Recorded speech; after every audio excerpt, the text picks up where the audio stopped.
দেবালয় জাগৃতি সংঘের বাসন্তী পূজা এবারে 52তম বর্ষে পদার্পণ করল। এবছরে তাদের থিম, পূজা মণ্ডপের থিম দিল্লির লাল কেল্লা। রঙিন আলোক রোশনায় মুড়ে ফেলা দিল্লির লাল কেল্লার উপরে উঠছে জাতীয় পতাকা, নিচে নেতাজি সুভাষচন্দ্র বোস।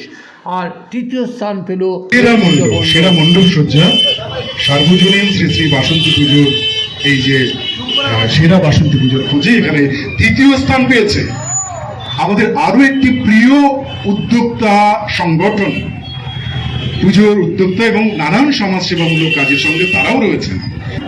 আমাদের করতালি উষ্ণতা, যে অল্প কিছু মানুষ আমরা এই আয়োজনের এখানে আছি, আমাদের করতালি উষ্ণতা দেবালয় জাগৃতি সংঘ, জোর হাততালি সবাই মিলে সেরা মণ্ডপ সেরা বাসন্তী পুজোর খোঁজে দ্বিতীয় স্থান দেবালয় জাগৃতি সংঘ।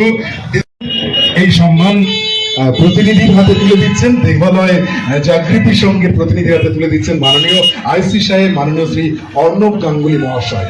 সেরা মুহূর্ত, সেরা স্মৃতি আমাদের দিগঙ্গার বাসন্তী সেরা বাসন্তী পুজোর খোঁজে এই আয়োজনে